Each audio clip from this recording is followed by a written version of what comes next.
The ship came out of nowhere. One moment, the trade route was empty.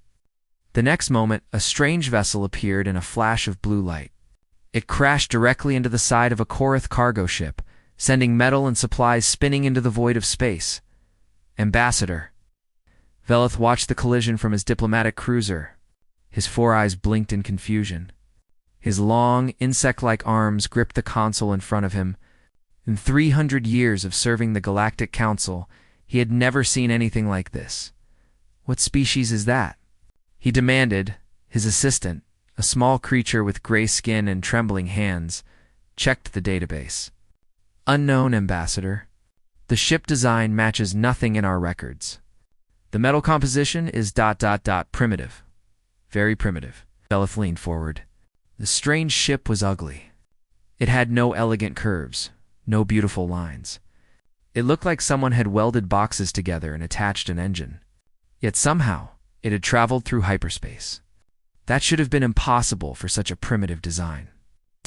Open a communication channel, Veleth ordered. The screen flickered. A face appeared. Veleth felt his heart stop. The creature had soft skin. No scales. No armor. No protective shell.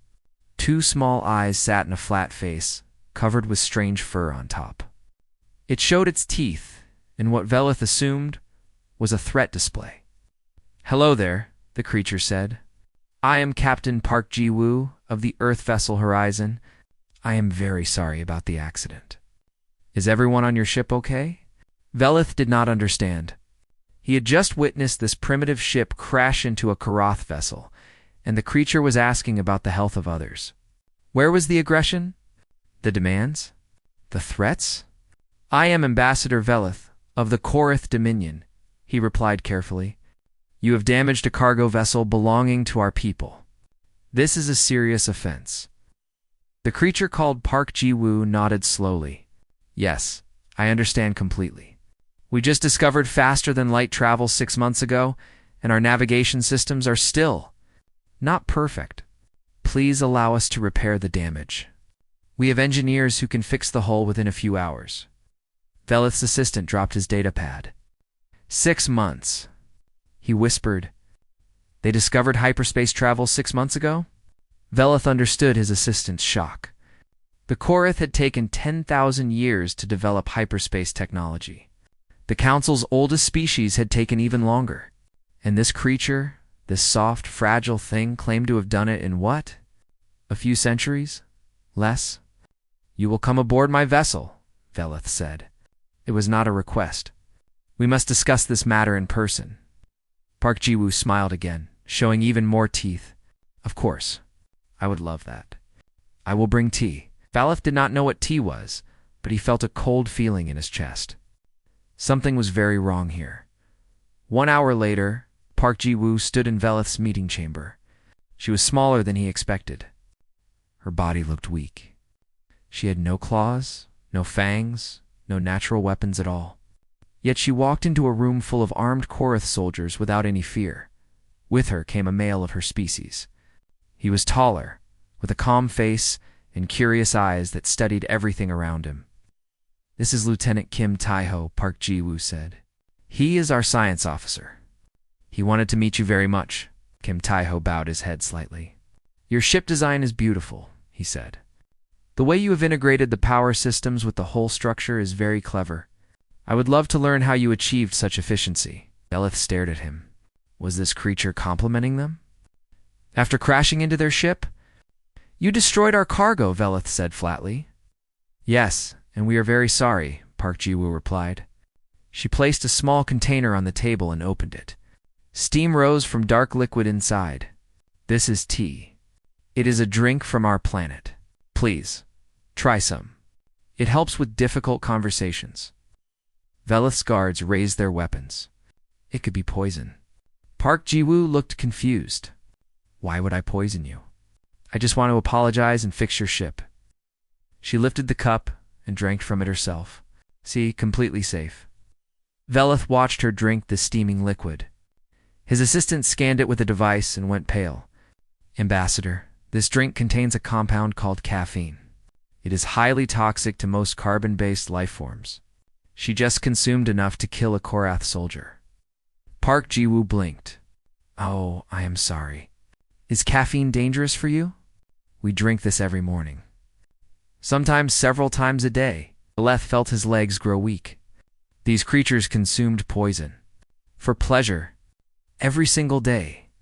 Tell me about your species, he said quietly. Tell me about Earth. Kim Tai-ho smiled happily. He seemed pleased by the question. Earth is the third planet in our solar system. We have been there for about 300,000 years. We only developed space travel in the last few centuries. Before that, we spent most of our time fighting each other. Fighting each other? Veleth asked. Oh yes, constantly. We had thousands of wars.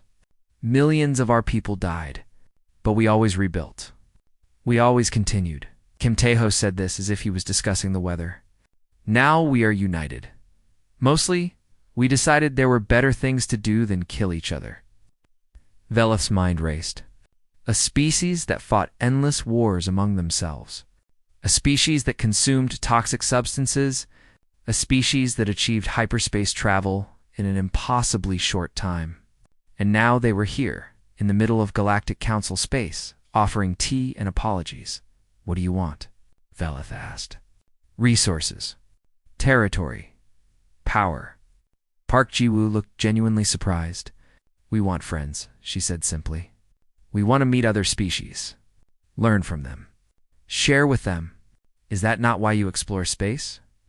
Veleth had no answer. The Korath explored space for resources and power.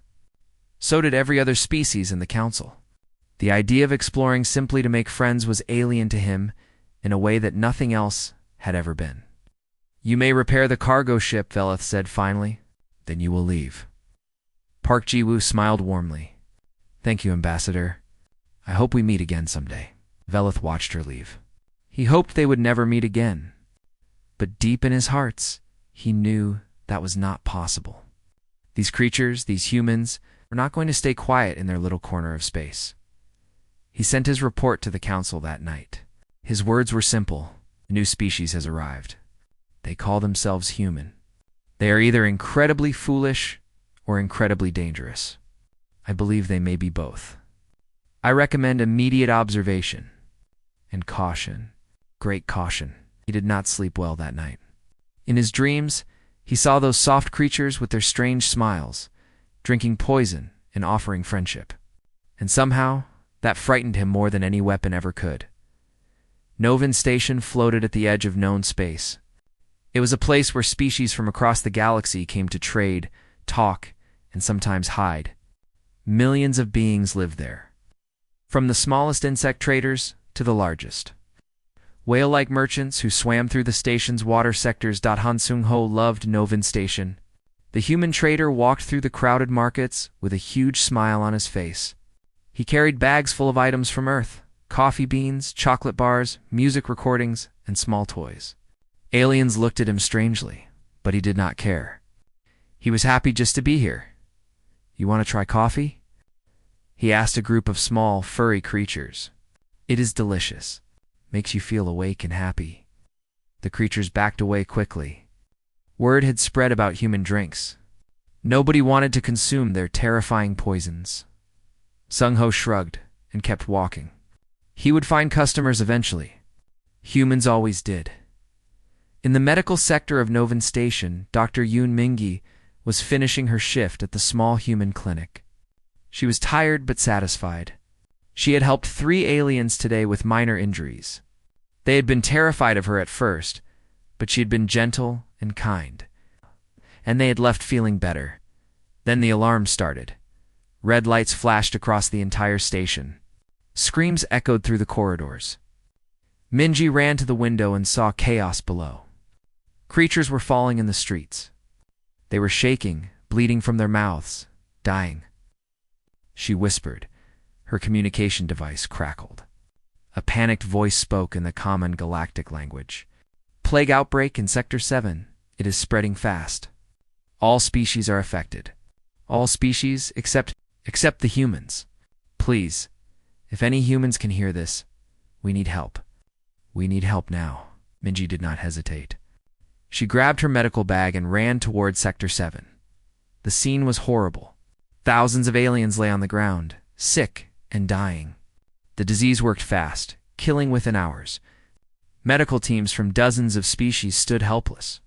Watching their patients die, Counselor Dreth, an ancient slug-like being, was coordinating the response. He had seen many disasters in his long life, but nothing like this. This plague was familiar. Too familiar. It is the Grey Death, he said quietly to his assistants. A bioweapon created during the Third Galactic War. It was sealed away. Someone released it. Is there a cure? His assistant asked. No. The Grey Death was designed to be incurable. That was the whole point. Dreth's body sagged. We are watching the end of this station. Perhaps the end of much more. Then a human walked through the chaos. Dr. Yun Mingi approached Counselor Dreth directly. She was small, with determined eyes and steady hands. She showed no fear of the dying aliens around her. I am Dr. Yun Mingi from Earth, she said. I want to help. I need access to your medical laboratories. Dreth looked at her with tired eyes. Human, this plague has no cure. Our best. Scientists have studied it for centuries. Nothing works. Then let me try something different, Minji said calmly. What do you have to lose? Dreth considered this. She was right. Everyone was going to die anyway. Give her access to Laboratory 4, he ordered. Minji worked through the night. She studied the disease under microscopes. She analyzed its structure. She read through alien medical records and combined them with human knowledge. Her mind moved in ways that alien scientists could not follow. She made guesses. She followed instincts. She tried combinations that made no logical sense. And somehow, possibly, she found something. 18 hours after the outbreak began, Mingi walked out of the laboratory.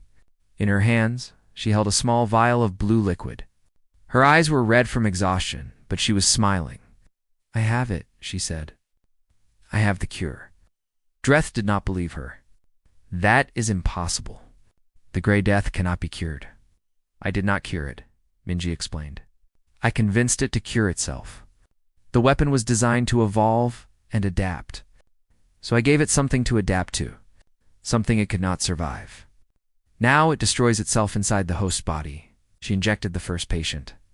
Within minutes, the alien's color returned. Its breathing stabilized. It opened its eyes and asked for water. One by one, Minji and her team cured the infected. By morning, the death count had stopped rising. By evening, patients were recovering. By the next day, the plague was over. Novan Station celebrated. Aliens cheered in the streets. They called Minji a hero, a miracle worker, a gift from the stars. But in the council chambers, Dreth was not celebrating. He was writing a report with shaking hands. The human doctor cured the incurable, he wrote. She did in 18 hours what our scientists could not do in centuries. She did not follow our methods. She did not follow any logic we understand. She simply looked at the problem and solved it through what she called intuition. He paused, thinking carefully about his next words. This is not a species that we can control. This is not a species that follows rules we understand. They create weapons against diseases designed to have no weakness. They see solutions where we see only death. I recommend adding humanity to the existential threat watch list, not because they are hostile. They have shown us only kindness. But because a species that can do this, that can think like this, is more dangerous than any weapon we have ever created. He sent the report and looked out his window at the celebrating crowds below. Han Sung-ho was down there giving out free coffee and chocolate to anyone who would take it. Aliens were actually drinking it now, laughing and dancing with the strange human. Dreth watched and felt cold fear in his ancient heart. These humans did not want to conquer anyone. They wanted to trade coffee and cure plagues and make friends, and somehow made them the most terrifying species Dreth had ever encountered. In the crowd below, Minji found Sung-ho. She was exhausted, but happy. You saved everyone, Sung-ho said, hugging her. I just did my job, Minji replied. That is what doctors do. She did not understand why some aliens still looked at her with fear in their eyes. She had only wanted to help. Was that not what anyone would do? Above them, Counselor Dreth turned away from the window and began preparations for the emergency council meeting. The galaxy needed to know about humanity. The galaxy needed to be warned. The newcomers were not just strange. They were a force of nature that the galaxy had never seen before, and they did not even know it. The Grand Council Chamber on Kellis Prime was the most important room in the galaxy. Representatives from 800 species sat in a vast circular hall, their bodies ranging from tiny insects to massive creatures the size of buildings. Today, every seat was filled. Every eye, every sensor, every sensory organ was focused on the small reptilian. Figure standing in the center, Ambassador. Torvin had been given the most difficult assignment in the history of galactic diplomacy: study the humans and explain them to the Council. He had spent 6 months living among them. He had visited their homeworld. He had eaten their food, watched their entertainment, read their history, and talked to thousands of them. And now, standing before the most powerful beings in the galaxy, he had never felt more afraid. Honored members of the Council, he began, his voice steady despite his trembling scales. I am here to present my findings on the species known as humanity. He pressed a button, and a holographic image of Earth appeared above him. A blue and green world, covered in water and clouds. It looked peaceful, almost beautiful. This is their homeworld. They call it Earth. It is a death world. Murmurs spread through the chamber. Death worlds were rare. Planets with extreme conditions, violent weather, and dangerous life forms.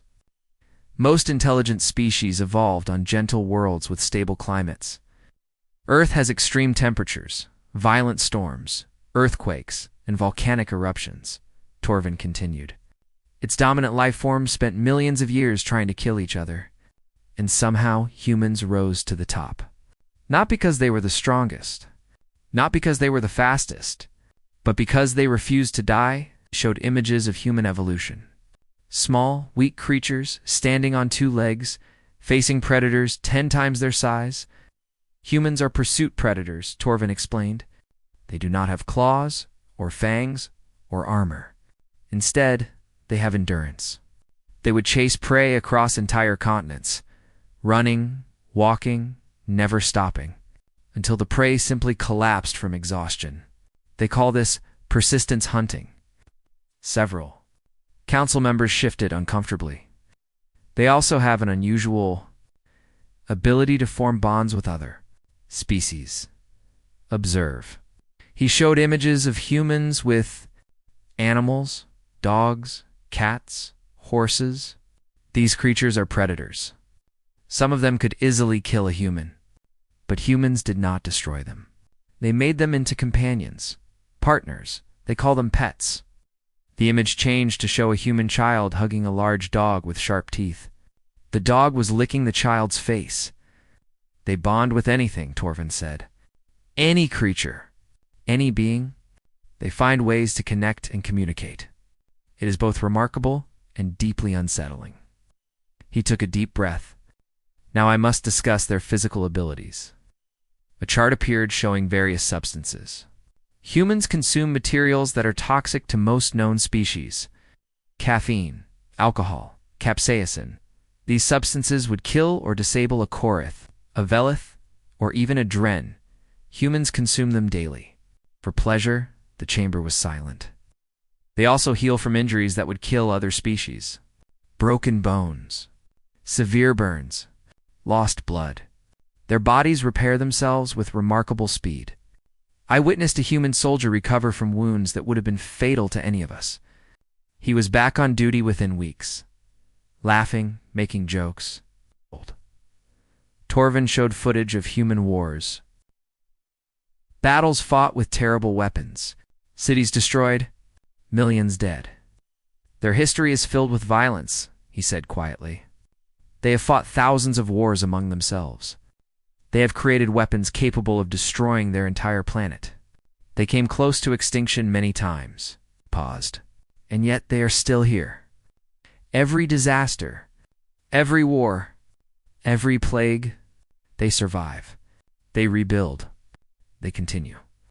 The footage changed to show humans helping each other after disasters, pulling survivors from rubble, giving food to strangers, holding each other and crying. This is what I do not understand, Torvin admitted. They destroy each other with terrible fury. And then, moments later, they show incredible kindness. They forgive their enemies. They rebuild with those who tried to kill them. They are contradictions that my mind cannot process.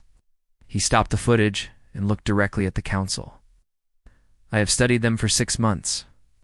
I understand them less than when I began. They are violent, yet merciful.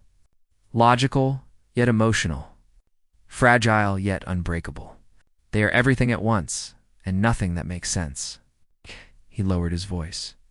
They do not seek to dominate us. They do not want war. They want friendship, connection, understanding, and somehow, honored council members, that is more dangerous than any army. The chamber erupted in confused murmurs. Torvin waited for silence. I conclude with this. Humanity is not a threat because they are aggressive. They are a threat because they are adaptable. They solve problems we cannot solve. They survive conditions we cannot survive. They build bonds we cannot break. If we fight them, they will adapt and overcome. If we ignore them, they will spread and grow. If we try to contain them, they will find a way out. He stepped back from the podium. I recommend we do the only thing that might actually work. We become their friends, before they become our masters, without ever meaning to. The silence that followed was absolute. Then the doors of the chamber opened, and 2 humans walked in. Admiral Li Yungji was tall and elegant, with sharp eyes and a warm smile. Behind her walked General Baek Dongwu, a large man with a gentle face and hands that could crush stone. Honored Council, Admiral Li said, bowing respectfully. Thank you for inviting us. Earth is eager to establish formal diplomatic relations with the Galactic Council. We come in peace and friendship. General Baek smiled at the assembly. It was a kind smile, the smile of a man who genuinely liked meeting new people. Several council members fainted. Torvin watched the 2 humans work the room. They were polite. They were charming. They answered questions with honesty and good humor. They seemed completely unaware of the terror they inspired. By the end of the session, half the council was convinced humanity would save the galaxy.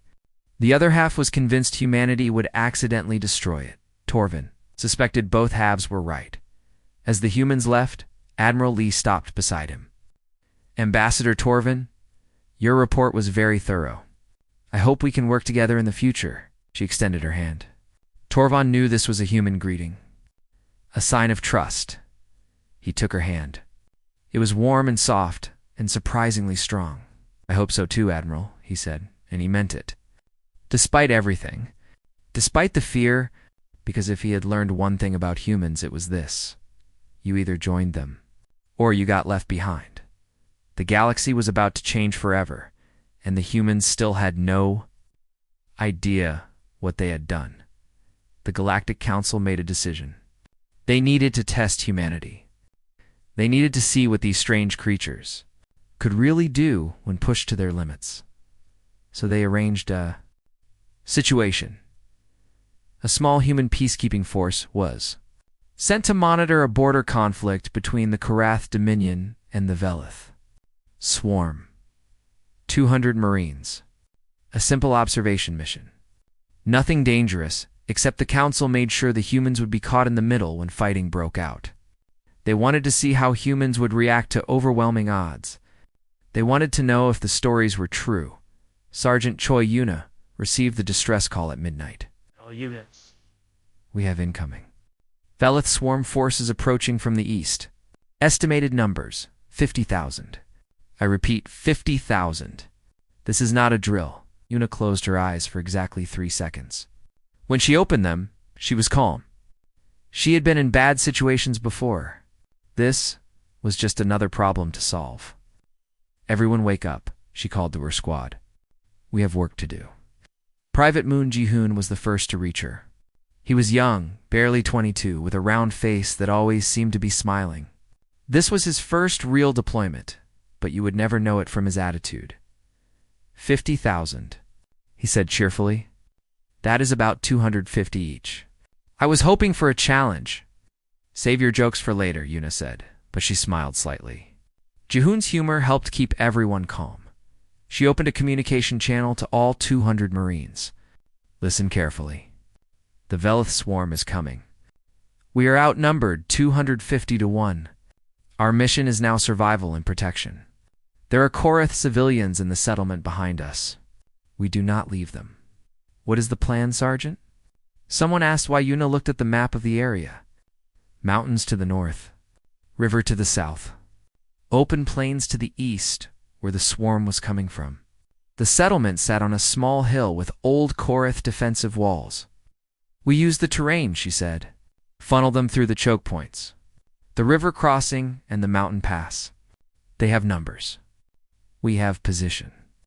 The Marines moved with practiced efficiency. They set up defensive positions. They prepared traps and obstacles. They helped the terrified Korath civilians move to safety in underground shelters. 1 hour later, the Velith swarm arrived. They were insect-like creatures, each one connected to a vast hive mind. They did not think as individuals. They moved as one organism, a wave of claws and teeth and hunger. They had conquered dozens of worlds. They had never known defeat. Swarm Commander Crix observed the human position through thousands of eyes. Such a small group. Such soft creatures. This would be easy. Attack, Crix commanded. The first wave of 5,000 drones rushed toward the river crossing. They expected to overwhelm the defenders in seconds. They did not expect the bridge to explode. Private Jihoon had planted the charges himself. He watched the drones fall into the rushing water, swept away by the current. First wave down, he reported cheerfully. Only 45,000 to go. Swarm regrouped and attacked the mountain pass instead. More drones. More waves. They climbed over each other, filling the narrow passage with bodies. The humans were waiting, Sergeant. Yuna had positioned her best shooters on the high ground. They fired with impossible precision. Each bullet found its target. Each shot was perfect. The drones fell in piles, blocking the path for those behind them. Maintain fire discipline, Yuna ordered. Make every shot count. The swarm kept coming. The humans kept fighting. Crix felt something strange. Something it had never experienced in centuries of consumption and conquest. The feeling was unfamiliar, unpleasant, and growing stronger with each failed attack. It took Crix several minutes to identify the emotion. Fear. These tiny creatures should have been overwhelmed in minutes. Instead, they held their ground. They adapted to every attack. They covered each other, communicated constantly, and showed no signs of panic or despair, and they were smiling. Some of them were actually laughing. Private Jihoon stood on the wall, firing his weapon and shouting encouragement to his friends. Come on, let us show them what humans can do. My grandmother hits harder than these bugs. A drone nearly reached him. He kicked it off the wall without pausing his conversation. As I was saying, my grandmother could definitely take these guys. Crix sent its elite forces, the biggest, strongest, fastest drones. Creatures designed to tear through metal and stone. Sergeant Yuna met them personally. She moved like water, flowing between attacks. Her combat knife flashed in the moonlight. Drones fell around her, and she never stopped moving, never stopped fighting, never stopped protecting her people. By dawn, the Velith swarm had lost 30,000 drones. The remaining 20,000 surrounded the settlement, but they did not attack. They waited, uncertain for the first time in their existence. Inside the settlement, the humans were tired, but unbroken. They had wounded. They had used most of their ammunition, but they had not lost a single soldier. Yuna looked at her Marines. At Jihoon, still making jokes. At the Korath, civilians watching with amazement from their shelters. At the rising sun painting the sky orange and gold. One more push, she said. Let us finish this. She led the counterattack personally. 200 humans charged out of the settlement, not to defend, but to attack. They moved through the remaining swarm like a storm, coordinated, precise, unstoppable. And then they did something no one expected. They captured Swarm Commander Crix alive. Crix, a being that had consumed entire worlds, found itself surrounded by humans. It expected death. It expected torture. It expected revenge for the attack. Instead, a medic knelt beside it. "You are wounded," the human said. "Let me help." Crix did not understand. "We tried to kill you. We killed your enemies. We are your enemy." Private Ji-hoon appeared beside the medic. He was covered in dirt and blood, but he was still smiling. "Yes, the battle is over now. You lost. And when battles are over, we help the wounded, even enemies. That is just how we do things." He offered Crix water. Clean, fresh water. "Why?" Crix asked. The question came from deep within its hive mind. Every remaining drone asked it. Every part of the swarm wanted to understand. Ji-hoon shrugged. "Because it is the right thing to do. Because tomorrow, maybe we will be friends. Who knows?" Crix transmitted a message to the Galactic Council. The words came slowly, filtered through thousands of years of conquest and hunger and violence. But they were clear. They did not hate us. They were efficient, clinical, professional, and then, when we were defeated, they offered us medical aid. They offered us water. They smiled at us and spoke of friendship. Crix paused, struggling to express what it had experienced. "I have consumed civilizations. I have ended species. I have been the nightmare of 1,000 worlds. And for the first time in my existence, I felt fear. Not of their weapons, not of their strength, but of their mercy, because I do not understand it. And what I do not understand, I cannot defeat." The council received the message in silence. In the settlement, the humans helped the wounded Korath rebuild their homes. They shared food with the surviving Velith drones who had chosen to stop fighting.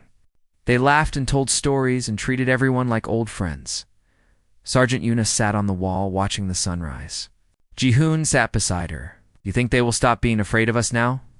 he asked. Yuna shook her head. "Probably not. We just showed them exactly what we can do. But we also showed them we are kind," Ji-hoon said hopefully. "Yes," Yuna smiled sadly, "and that might scare them even more." Far away, the Galactic Council watched recordings of the battle. They saw 200 humans defeat 50,000 drones. They saw mercy given to enemies. They saw kindness offered to those who tried to kill, and they understood finally. What Ambassador Torvin had tried to tell them? Humanity was not a species to be fought. Humanity was a force to be survived. If you were lucky enough to call them friends. 1 year had passed since the Battle of the Border. The galaxy had changed in ways no one could have predicted.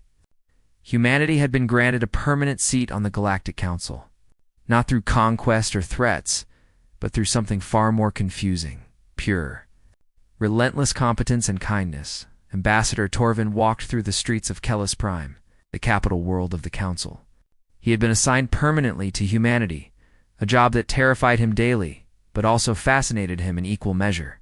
He had become something rare, genuine bridge between species.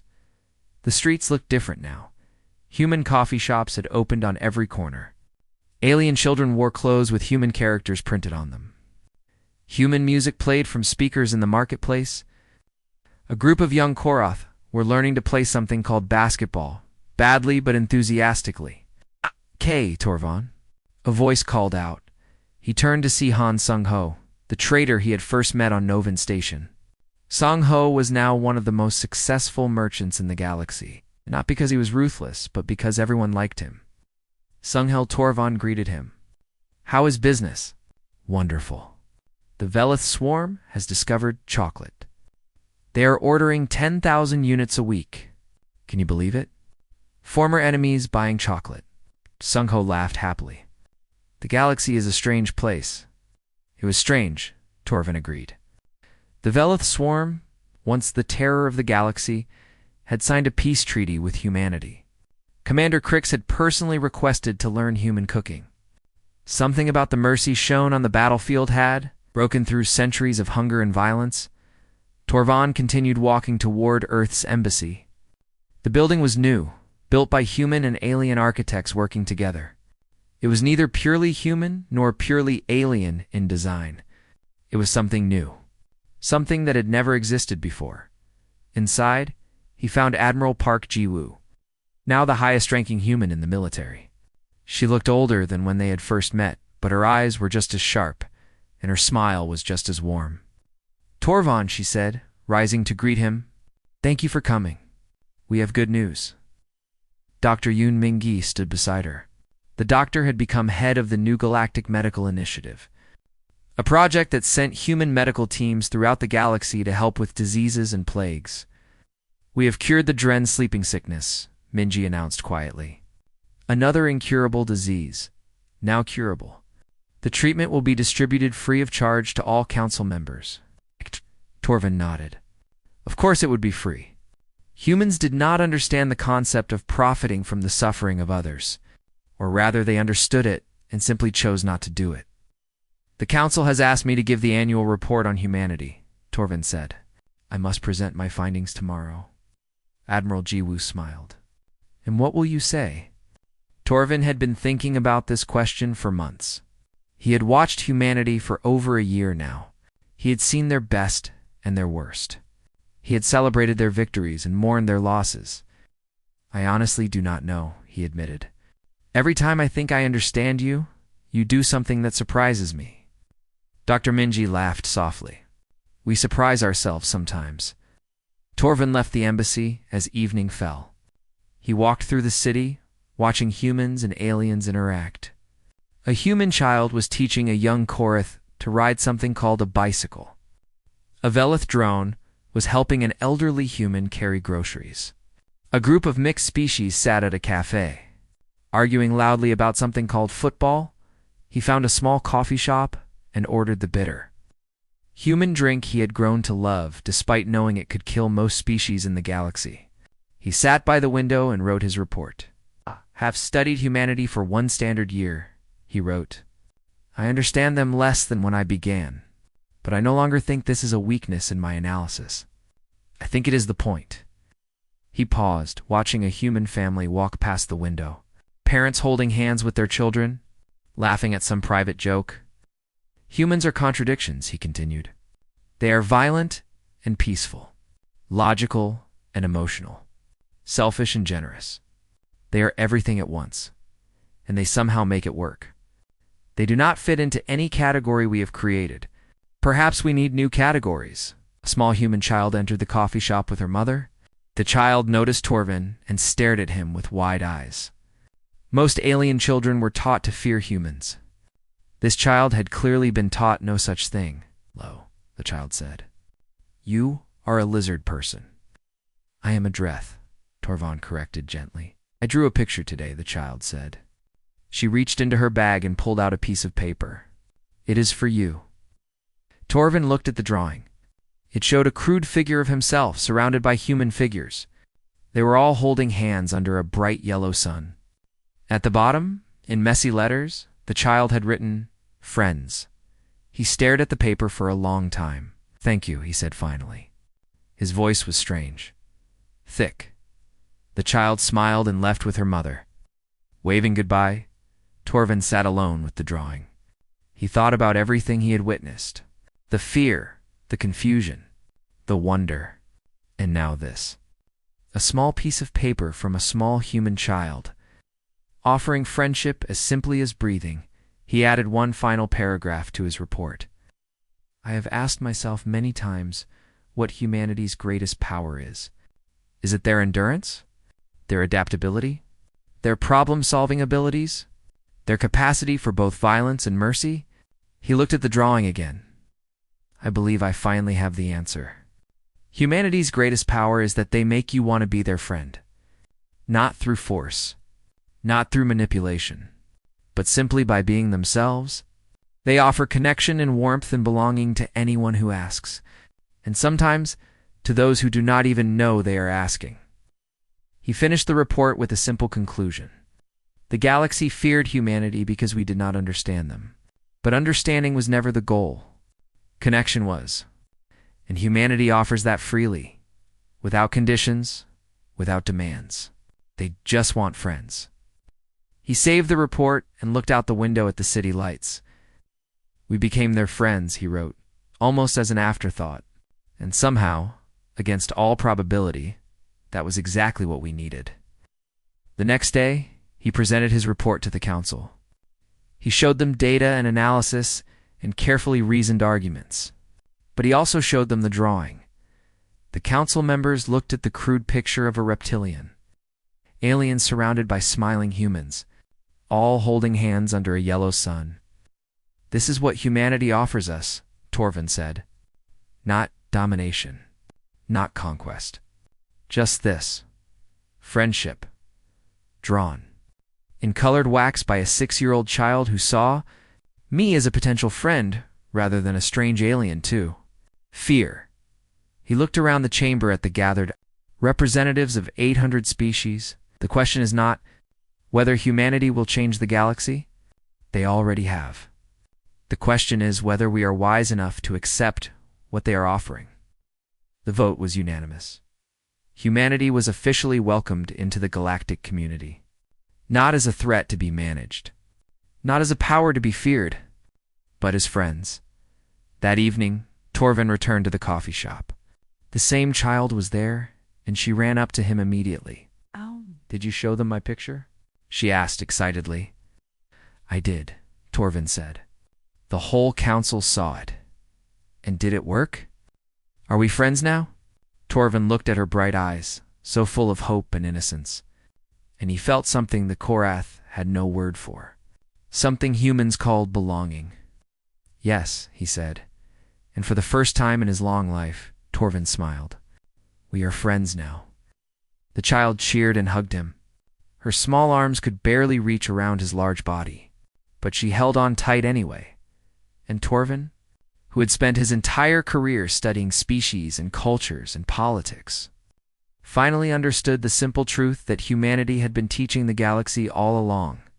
The universe was vast and cold, and often cruel, but it did not have to be lonely, not anymore.